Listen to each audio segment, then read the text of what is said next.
Bonjour à tous, on se retrouve pour une nouvelle vidéo sur la chaîne Texama, cette fois-ci pour la dernière vidéo sur ce mini PC. Si vous vous souvenez, j'avais fait évidemment ce mini PC dans une vidéo avec un Core i5, 64 Go de RAM, une 4070 Super. Dans une autre vidéo follow-up, je suis passé à une 4070 Ti Super dans un boîtier de seulement 5,5 litres. C'est vraiment très petit, c'est plus petit qu'une Xbox Series X, c'est pour dire. Et j'avais aussi essayé de faire un petit peu on va dire du refroidissement, pas forcément conventionnel, dirons-nous pour la carafique. Et bien maintenant, dans cette dernière vidéo, je vais vous montrer la version finale et surtout vous montrer comment il s'intègre dans un setup qui est évidemment orienté ultra mobile. Donc je peux juste mettre dans un sac à dos, je peux mettre dans une valise et je peux le transporter facilement n'importe où et avoir un PC super puissant qui me permet de jouer et de travailler. Pour ceux qui ne savent pas, chaque année je vais au Computex. Je vais aussi aller l'année prochaine, enfin ça dépend quand sort cette vidéo, mais normalement ça devrait sortir fin 2024, mais l'année prochaine, début 2025, je vais aller au CES. Le CES, c'est le Consumer Electronic Show, ça se passe à Las Vegas. Et du coup, il me faut un mini PC ultra puissant que je peux facilement mettre dans une valise pour pas être trop encombré. Oui, des ordinateurs portables existent, je le sais, j'ai essayé. Le problème des ordinateurs portables pour moi, c'est qu'ils sont très puissants, mais ils sont bruyants, on va être honnête. Un ordinateur portable gaming, vous avez déjà dû en entendre un quand il est à pleine puissance. Voilà, ça fait un sacré bruit quand même. Alors quand vous jouez, c'est pas très grave parce que vous mettez un casque bien isolé. Mais moi, je fais pas juste jouer, j'enregistre ma voix. Et quand j'enregistre ma voix et qu'on entend un ventilateur derrière, être en mode, si on en entend littéralement un jet derrière, c'est pas très plaisant pour les gens qui regardent la vidéo. Donc il me faut quelque chose de très puissant, et ça c'est plus puissant que n'importe quel ordinateur portable qui existe sur le marché, surtout au niveau graphique, et surtout qui reste silencieux. Et on va entendre d'ailleurs, vous allez entendre ce PC quand il fonctionne, justement, comme ça vous pourrez voir ce que ça donne, ou plutôt entendre ce que ça donne. Enfin bref. Alors commençons par les améliorations que j'ai fait sur ce boîtier. Vous pouvez voir déjà, et je vais essayer de bien le montrer sur la caméra, il y a deux ventilateurs de 120 mm, et ça je les avais mis dans la précédente vidéo sur la carafique. Eh bien, en réalité, j'ai changé. Ce ne sont plus les 120 mm de 25 mm d'épaisseur, ce sont des 120 mm slim, donc en 15 mm d'épaisseur. Pourquoi j'ai fait ça? Eh bien, déjà pour faire en sorte que je puisse utiliser le boîtier avec le panneau latéral en position, on va dire, le plus fermé possible, parce qu'il existe deux positions pour ces panneaux latéraux. Sur le Velka, c'est ici le Velka 5, si je vous rappelle, au niveau boîtier. Vous pouvez faire une configuration ultra slim, où les panneaux latéraux sont vraiment collés. Et puis vous avez une autre configuration, et ça se voit, il y a des vis ici qu'on peut changer. Et ça permet d'espacer un petit peu les panneaux latéraux pour avoir un petit peu plus de place. J'essaye de faire en sorte que ce boîtier soit le plus compact possible, parce que je vais voyager avec, et surtout le plus léger possible. Donc, passer à des ventilateurs slim fait perdre quelques degrés. C'est pas idéal, mais j'ai de la marge. Et surtout, ça permet du coup de remettre le panneau le plus fin possible et donc d'avoir un boîtier qui est plus compact et au passage même un petit peu plus léger vu que les ventilateurs de 15 mm forcément sont plus légers que ceux de 25 mm. Donc ça c'était la première amélioration. Une deuxième amélioration que j'ai fait, c'est que oui, j'ai enfin acheté l'alimentation qui est prévue avec ce boîtier. C'est une alimentation flex de 600 watts qui est fait par justement le fabricant de Velka et ils font en sorte que les câbles font la bonne longueur et ne sont pas trop longs. Parce que l'autre alimentation que j'avais, si vous vous souvenez, il y avait des câbles hyper longs parce que c'était prévu pour un serveur qui n'était pas forcément compact et surtout avait plein de câbles qui ne me servent à rien. Il y avait du SATA, il y avait du Molex et tout. Ici, j'ai toujours un peu de SATA, mais le strict minimum. Mais j'ai plus de Molex, donc ça permet de sauver en poids et surtout d'avoir moins de câbles qui traînent partout. Et ça, justement, je peux ouvrir le boîtier pour l'illustrer. On va le faire maintenant, comme ça je peux vous montrer ce que ça donne à l'intérieur. Je vais détacher les antennes Wi-Fi que je détache toujours quand je transporte. J'ai un petit sac d'accessoires où je mets genre des antennes Wi-Fi, je mets, je sais pas moi, d'autres vis que j'aurais besoin. Je mets des vis en plus dans un sac, on ne sait jamais. Vous voyez, si j'ai besoin de, je sais pas moi, changer une pièce parce qu'il y a quelque chose qui a peut-être, pendant le transport, il y a peut-être quelque chose qui a bougé, je peux fixer ce boîtier, ce qui est assez important. Donc là, la première étape, c'est de dévisser les deux du dessus. Ensuite, on dévisse les deux du dessous. On a les pieds en caoutchouc. Et après, je peux enlever la plaque. Il y a évidemment le câble qui permet d'allumer le PC, mais on va le laisser brancher parce qu'il est un peu embêtant à débrancher des fois. Et là, on peut voir que déjà, pour ceux qui avaient vu la précédente vidéo, il y a beaucoup moins de câbles qui traînent ici. On a évidemment les assez gros câbles des ventilateurs. Il y a beaucoup d'extras. Pas très grave, je les ai juste bloqués ici. Ils ne dérangent pas. Ils ne perturbent pas trop le flux d'air aussi, pour ceux qui se demandent. On a évidemment cet énorme câble 12 plus 4 pins forcé par Nvidia qui requiert un adaptateur parce qu'il n'y a aucune alimentation flex qui supporte ce nouveau câble. En tout cas, pas à l'heure actuelle. Il y a peut-être des personnes qui s'amusent à en fabriquer en réalité, mais voilà.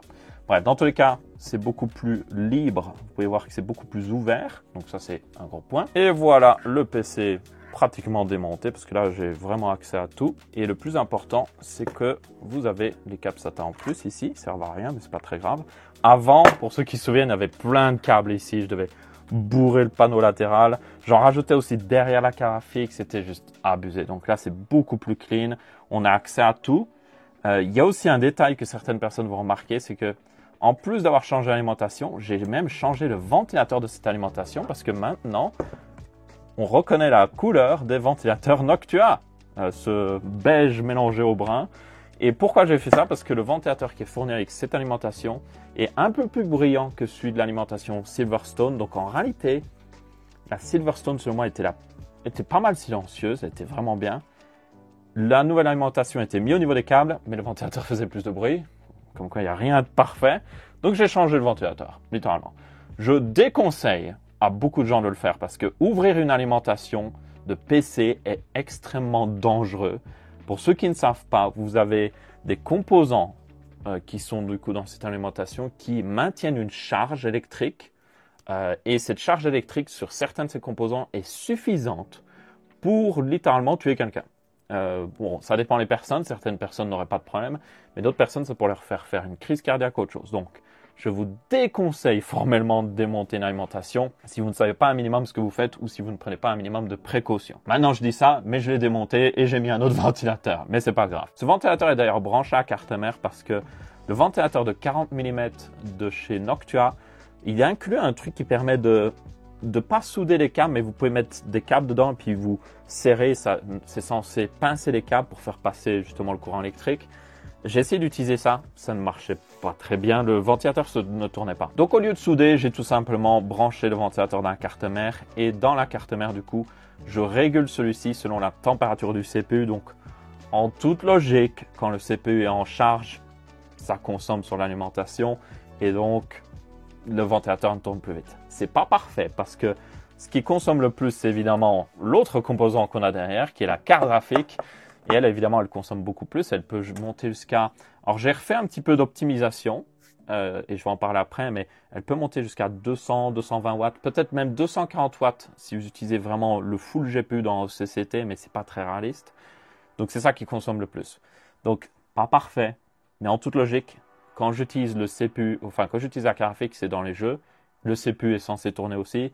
Quand j'utilise dans un programme de montage, le CPU est censé tourner aussi, donc ça devra aller.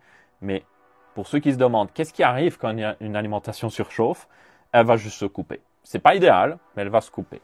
Donc, je prends un petit peu le risque ici, mais en toute logique, ça devrait aller. Surtout que ce ventilateur Noctua, je peux me permettre de le faire tourner à 50% en permanence et je l'entends vraiment pas. Donc, normalement, l'alimentation devrait être suffisamment refroidite. Mais ça, c'est quelque chose que je dois clairement corriger ou améliorer parce que c'est pas bien à long terme, on va dire. Il me faut clairement une solution plus propre. Tant que je suis au niveau de la carte graphique aussi, pour ceux qui se demandent comment j'ai fixé les ventilateurs, alors là, j'ai utilisé ces petits gars-là. C'est des double face 3M qui sont prévus pour la haute température. Après, qu'est-ce que ça veut dire haute température? Aussi bien ils disent haute température, mais pas vraiment. Mais en tout cas, c'est du double face qui est censé continuer de coller quand même le composant est très chaud. Ce qui est forcément le cas là, parce qu'on est sur le radiateur de la carte graphique. Ils sont juste collés littéralement sur les ailettes d'un côté, et de l'autre côté, ils sont sur l'arrière du moteur du ventilateur. La partie qui évidemment ne tourne pas, donc le ventilateur tourne toujours. Franchement, là vous voyez que ça bouge, mais en fait ce qui bouge, c'est la carte graphique qui vient un peu avec, et surtout l'armature du ventilateur qui bouge, qui flex, parce que c'est du plastique pas très épais. Donc ça tient hyper bien, et j'ai même fait un test à long terme. Genre, j'ai testé pendant plus d'une heure en pleine charge sur OCCT. Donc, c'est ce qui consommait 240 watts. Et l'adhésif a tenu. Donc, pour moi, je ne vois pas de problème. Ça semble plutôt bien tenir. Dans le pire des cas, je mettrai deux adhésifs supplémentaire dans mon sac avec les vis supplémentaires. Comme ça, je pourrais refixer les ventilateurs si jamais ils tombent. Mais ça devrait aller. Une amélioration en réalité que je devrais faire, c'est quelque chose que fait Noctua. Ils ont un kit comme ceci que vous pouvez voir. C'est de la mousse que vous êtes censé mettre sur le refroidissement comme celui-ci que j'ai sur le processeur. C'est juste que moi, il n'y a pas d'espace pour le mettre, donc ça ne sert à rien. Mais vous pouvez le mettre et ça permet de combler l'espace si vous avez une grille latérale qui est un petit peu plus haute. Ça permet de combler l'espace et du coup assurer que le ventilateur prend de l'air frais de l'extérieur et il ne recycle pas l'air qui est à l'intérieur du boîtier. C'est vraiment très pratique et ça peut optimiser les performances de votre PC si vous êtes dans ce cas-là. Moi, ce que j'aimerais faire, c'est une version 120 mm qui n'existe pas chez Noctua malheureusement, mais une version 120 mm qui est moins épaisse que ça. Ils ont différentes tailles d'ailleurs. Si vous regardez, il y a vraiment toutes les tailles possibles. Donc j'aimerais juste quelque chose voilà, de à peu près cette taille-là, en vrai ça devrait aller, qui permet de faire la même chose. Et en toute logique, avec l'adhésif, je vous rappelle, même si l'adhésif du coup se décolle, avec cette mousse qui serait par-dessus, qui serait pris en sandwich avec la grille latérale, le ventilateur ne bougera pas, tout simplement, parce qu'il sera pris en sandwich. Donc l'adhésif sera là pour maintenir, mais la mousse sera là en backup en gros. Et ça permettra aussi de faire en sorte que ces ventilateurs aspirent principalement l'air qui vient de l'extérieur. Alors, ça ne va pas faire d'énormes différences de température, juste peut-être 1 voire 2 degrés, mais pour moi, ça vaut la peine. Donc si quelqu'un connaît, là je demande, si vous savez de la mousse que je peux acheter peut-être en ligne, qui ressemble assez bien à cette mousse-là, donc c'est une mousse assez dense, que je peux couper facilement pour essayer de faire mon propre module, ou s'il y a une marque qui fait déjà une mousse comme ça en 120 mm, je serais vraiment intéressé pour justement faire cette amélioration-là. Mais bon, je sais que c'est très spécifique, mais peut-être que quelqu'un connaît. Toutefois, ici avec cette config, c'est moins un avantage parce que la surface de refroidissement de chez Noctua est certainement mieux designée, donc pour peut-être prévoir cette légère courbe. Et surtout, vous voyez moins de différence avec un CPU qui consomme à peine. Ce CPU, c'est le 13400F, je vous rappelle, il consomme 65 watts maximum. Donc là, c'est moins un problème. Mais j'ai pu quand même tester et il y avait une différence de 1 degré. C'est pas incroyable. Mais voilà, une amélioration d'1 degré, moi je prends. Mais bon, par contre, ça ne valait selon moi pas la peine de faire tout, démonter la carte mère parce que j'ai dû la retirer et tout. Voilà, c'était beaucoup d'embêtement pour pas grand chose, surtout pour 1 degré. Et aussi, un truc qu'il faut dire avec ces plaques de rétention custom, vous en avez une de Thermalright, je mettrai dans la description d'ailleurs, celle de Thermalright est meilleure, elle est moins chère. Vous avez celle de Thermal Grizzly que j'ai utilisée. Et celle de Thermal Grizzly, les instructions sont pas très claires et un truc qu'il faut savoir, c'est que c'est assez compliqué en fait à monter. C'est pas quelque chose qui est à la portée de tout le monde. Vous devez vraiment serrer les 4 vis parfaitement. Si vous serrez un petit peu plus une vis ou l'autre, le CPU sera peut-être un petit peu de côté et là vous pourrez avoir des moins bonnes performances, un moins bon refroidissement. Donc c'est plus compliqué que ça n'y paraît. C'est pas très grave. Vous pouvez toujours remonter après si vous voyez des différences de température, mais voilà, il faudra bidouiller un petit peu. Je mettrai un lien dans la description vers la version Thermalright. Elle coûte beaucoup moins cher et selon moi, c'est celle que vous devrez utiliser. J'ai aussi essayé d'utiliser un autre refroidissement. C'est justement un Thermalright ici. C'est le AXP P90X36 en version noire et c'est un refroidissement, comme vous devez bien vous en douter, de 36 mm. Donc celui-là fait 37 mm, celui de Noctua, donc c'est à peu près la même taille. Mais celui de Thermalright est beaucoup plus léger. Il y a moins, on va dire, de métal pour vraiment refroidir le CPU, mais il a quand même une bonne densité d'ailettes et tout. J'ai testé, je l'ai monté même avec la plaque de rétention et non, il ne refroidissait pas aussi bien que celui de Noctua. Mais dans certains cas, c'est celui que vous voulez prendre, surtout si vous avez une plateforme AMD. Pourquoi? Parce que chez AMD, l'un des problèmes, c'est que là, on peut le voir un petit peu ici, mais sur la caméra du dessus peut-être, mais les ailettes de ce refroidissement Noctua, en réalité on le voit mieux comme ça, les ailettes sont dirigées comme ceci. Donc, c'est-à-dire que l'air chaud sort de ce côté-là et de ce côté-là. Ça, c'est ce que vous voulez, parce qu'il n'y a presque rien qui obstrue cette sortie. Parce que si vous êtes dans l'autre sens, et c'est le cas avec ce refroidissement Noctua, si vous l'utilisez sur une plateforme AMD, vous n'avez pas le choix bien souvent, vous devrez mettre les ailettes dans ce sens-là. Et du coup, là, vous avez tous les ports à l'arrière de la carte mère, vous avez la rame de l'autre côté, c'est mauvais. Donc, ce refroidissement, sur une plateforme AMD, vous pouvez facilement le mettre dans le bon sens, malgré le fait qu'il a moins du coup de surface, moins de ailettes, peut-être il est plus léger et qu'il refroidit moins. Comme il est mieux dirigé, vous avez des meilleures performances chez AMD avec celui-ci. Mais après, tenez compte que certaines cartes mères, vous arriverez à mettre le refroidissement AMD peut-être dans le bon sens, donc ça va. Mais Voilà, ça peut être une bonne alternative pour ceux qui justement seraient sur une plateforme AMD. Ok, donc là j'ai vraiment fait un maximum de tests, d'optimisation et tout ça. Et selon moi, c'est vraiment la version finale de ce PC. En tout cas, je dis finale, mais je l'améliorerai dans le futur parce que j'aurai toujours besoin d'un tel PC. Mais pour moi, j'attends la sortie des RTX 5000 ou même des prochaines cartes graphiques AMD parce qu'il y en a peut-être des qui seront intéressantes pour ce boîtier. J'attends aussi peut-être des nouveaux processeurs qui consomment pas beaucoup, qui sont très efficaces parce que le 13400F qui est là-dedans, il se débrouille, il n'y a pas de problème, surtout si vous jouez en 1440p. Mais clairement, il doit limiter ma carte graphique dans certains jeux. Genre City Skyline, c'est sûr et certain, parce que c'est un jeu mal optimisé qui demande des énormes processeurs. Donc il me faudrait un meilleur. Le meilleur pour moi, ce serait le 7800X 3D parce qu'il consomme très peu et il rentre dans ce boîtier. Si je continue, je fais que des améliorations tout le temps. Il y a un moment, il faut s'arrêter. Donc là, je m'arrête pour le moment et je revisiterai ce PC d'ici la moitié 2025 ou je ne sais quoi. Et là, je ferai une grosse amélioration. En attendant, c'est la version finale pour le moment. Il y a un dernier truc que j'allais oublier de parler, c'est le fait que le ventilateur Noctua a un autre problème, et c'est pour ça que j'essaie de le changer, c'est que quand vous avez la grille par-dessus, je mettrai un plan vidéo qui l'illustre assez bien, et vous l'entendrez justement, c'est que quand la grille est du coup à son niveau le plus bas, la grille est tellement proche du ventilateur que le fait que les pales passent devant la grille, ça fait un bruit qui n'est pas très plaisant, on l'entend beaucoup plus.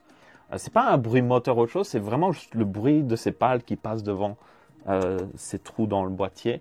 Et c'est un peu ennuyant. Vous pouvez facilement le régler en espaçant le boîtier. Donc quand je le mets dans sa version espacée, ça enlève tout ce bruit-là. Donc ça va. Mais oui, j'aimerais l'utiliser dans la version la plus compacte possible. Donc ça, c'était assez embêtant. Et c'est pour ça que j'ai essayé d'utiliser celui de Thermalright parce qu'il fait 36 mm. Donc je me suis dit, peut-être qu'un millimètre, ça fera la différence. Non, ça ne fait pas la différence. Donc voilà. Et ça, c'est le bruit du PC quand le ventilateur CPU est trop proche du panel.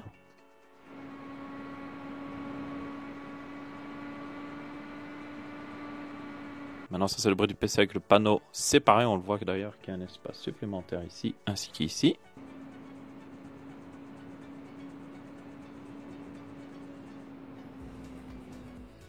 Donc ça fait toujours du bruit, mais le bruit est selon moi beaucoup moins ennuyant et surtout beaucoup moins aigu. C'est un bruit plus grave.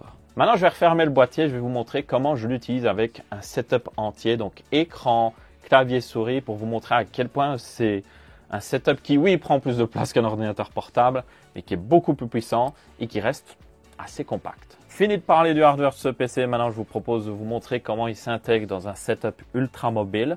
Donc j'imagine qu'il était emballé, que je l'ai déballé, évidemment que je vais peut-être enlever les protections. Donc maintenant j'ai juste à le mettre devant moi comme ça. Et ça c'est la position la plus idéale parce que la plaque qui est à l'avant en métal, cette énorme plaque est tellement épaisse qu'elle bloque pas mal de son en vrai. Surtout ce qui est un petit peu call wine et tout du GPU.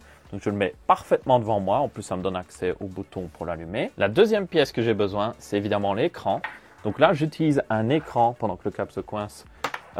C'est un écran d'ordinateur portable qui a été remis sous forme d'écran mobile.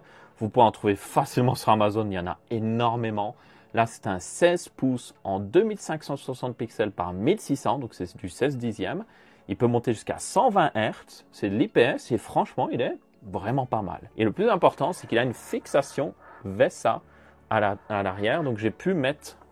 Alors j'ai un peu traficoté ici, je vais vous montrer justement. Donc la première pièce, c'est la fixation VESA justement qui est juste derrière ici. Je l'ai piqué à un bras d'écran que j'ai trouvé sur Amazon pour pas cher. Le plus important, c'est qu'il y avait cette forme qui ressort ici et qui va me permettre d'accrocher la prochaine pièce. Cette prochaine pièce est un bête bras de chez SmallRig. Ce genre de bras, c'est pour utiliser pour accrocher peut-être une lampe sur le côté ou même accrocher un micro sur le côté.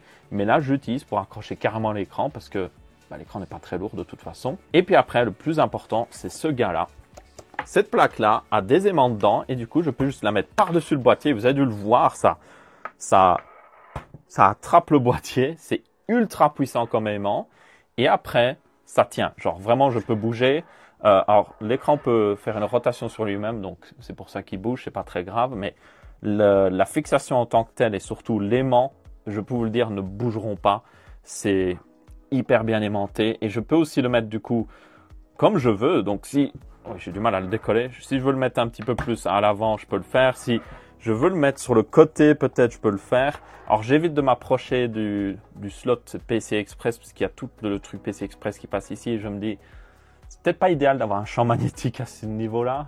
Je ne crois pas que ça peut vraiment perturber, mais les champs magnétiques peuvent faire des choses à l'électronique, donc j'évite quand même. Mais ici, il n'y a aucun problème. Je pourrais même le mettre sur la plaque à l'avant, mais je ne vais pas le faire parce qu'après c'est très dur de la retirer parce que là c'est une plaque qui est parfaitement plate. Donc les aimants sont très proches. Mais je pourrais le faire et mettre l'écran un petit peu comme ça parce que cette fixation, ce bras de SmallRig a vraiment énormément de réglages. Je vais le mettre justement en position.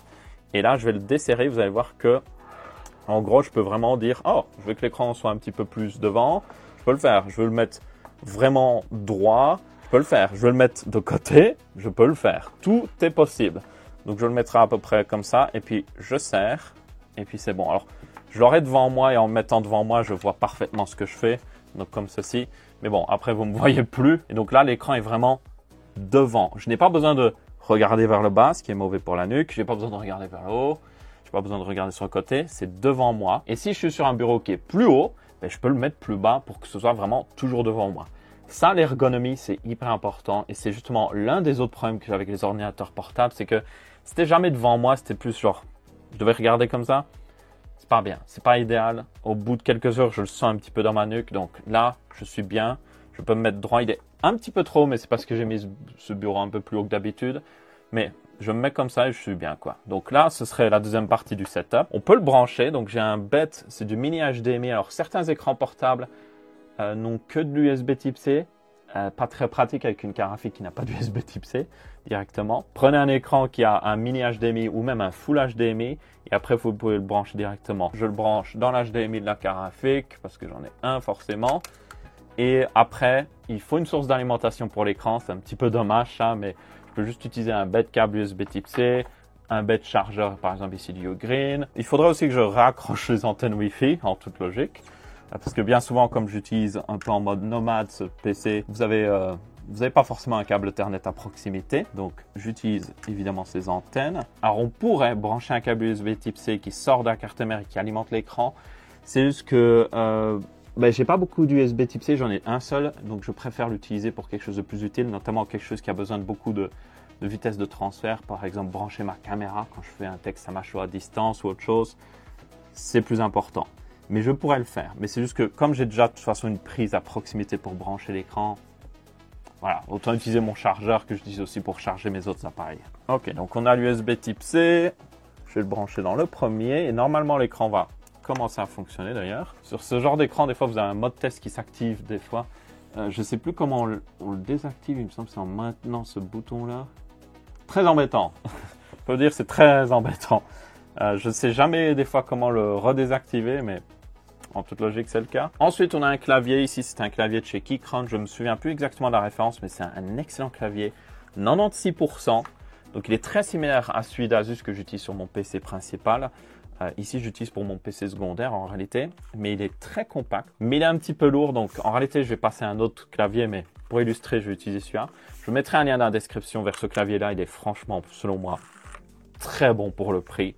Vous avez des switches pré-lubrifiés et tout. Très bon clavier. Il existe des versions sans fil, mais celle-là n'est pas sans fil, donc on va devoir la brancher d'ailleurs, donc c'est le cas. Ici, j'ai mon câble.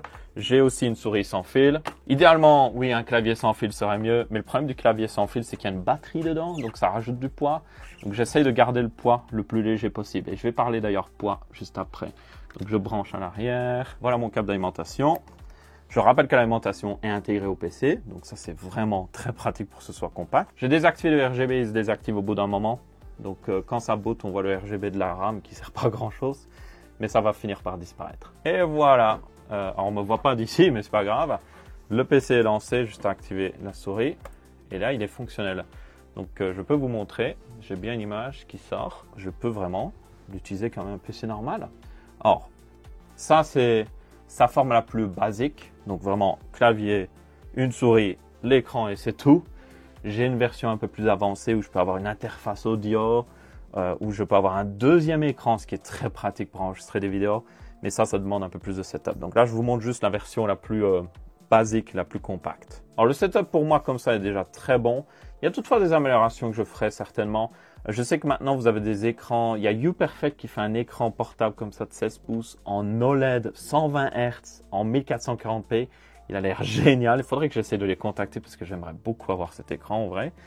Donc ça, ce serait une grosse amélioration. Il a aussi une fixation VESA. Il y a aussi des marques qui font des doubles écrans avec une fixation VESA. Ça pourrait être aussi une amélioration à faire peut-être, mais là c'est déjà pas mal. Aussi cet écran, il y a un autre problème, c'est que j'en ai un deuxième et si vous vous souvenez, j'avais mis ces écrans à côté de mon écran principal sur mon setup. Et la raison pour laquelle j'ai pas remis, c'est parce que l'autre écran, au transport dans la valise, il y a un trou pour une vis et je pense que la fixation VESA, en compressant, a abîmé l'arrière de la dalle. Alors, elle fonctionne toujours, mais on voit des spots lumineux un petit peu où le backlight est plus visible. Donc, c'est pas parfait, on va être honnête. Donc, pour ceux qui se disent « Ah, fixation VESA, c'est peut-être ce qu'il y a de mieux », mais en réalité, peut-être pas. Peut-être que le mieux, ce serait d'avoir un deuxième aimant de l'autre côté qui soit aimanté. Je pense comme ça, c'est peut-être mieux. Ou alors, il faudra un écran avec une fixation VESA qui est mieux conçu. Clairement, cet écran-là qui n'a aucun nom, c'est pas le cas. Donc, je mettrai des liens dans la description vers notamment le UPerfect en OLED parce qu'il a l'air incroyable et aussi peut-être quelques autres options pour ceux qui seraient intéressés. Il existe aussi des versions genre 18 pouces. Ce serait pas mal parce que 16 pouces, c'est un peu limité, même si en réalité, je peux, voilà, si je le mets comme ça me fait un grand écran. C'est l'équivalent d'un écran 27 pouces qui serait un peu plus loin au final, ou même 24 pouces. Donc, c'est pas très problématique. Et la résolution est assez importante, donc pour moi, c'est suffisant. Mais il y a des améliorations toujours à faire, quoi qu'il arrive. Donc, c'est comme ça que j'utilise ce setup. C'est peut-être pas le plus parfait, mais vous pouvez voir que ça marche plutôt bien. Maintenant, il faut parler d'un dernier point, et c'est évidemment le poids. Parce que ce mini PC, j'ai essayé de faire en sorte qu'il soit le plus léger possible.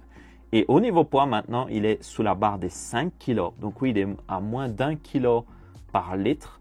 Donc, c'est-à-dire qu'il est plus léger qu'un conteneur en eau qui ferait la même taille, ce qui est plutôt intéressant quand on y pense, parce que c'est du pur métal. Il pourrait toutefois être encore plus léger.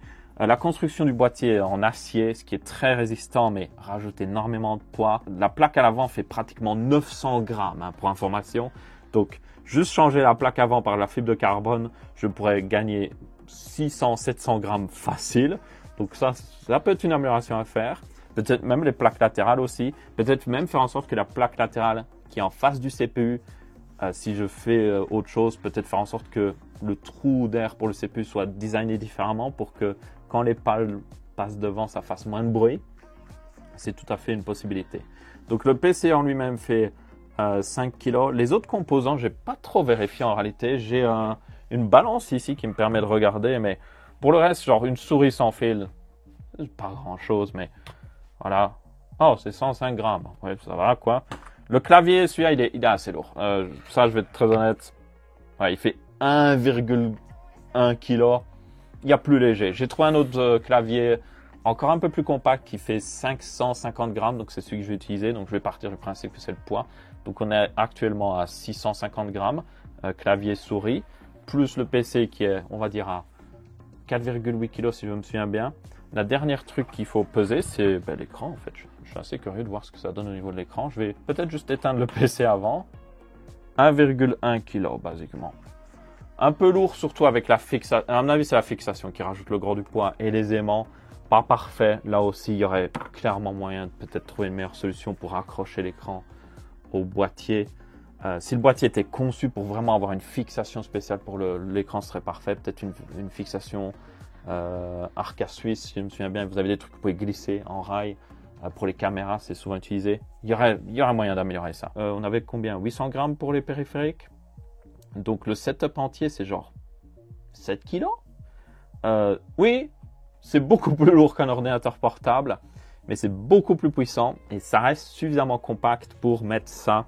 Vous pouvez le mettre dans un sac à dos sans trop de soucis. Tenez compte aussi que les ordi portables, c'est un truc qu'on ne dit jamais, mais ah oui, vous pouvez acheter, je sais pas moi, un ordinateur portable gamer qui fait 3 kg. Et vous dites, oh, ça va encore. Sauf que la brique d'alimentation qui vient avec l'ordi portable, elle pèse, elle, 700 grammes. Mais il y a même des briques d'alimentation, j'en ai déjà vu, qui font 1 kg pratiquement. Donc, c'est pas vraiment le vrai poids de cet ordinateur portable.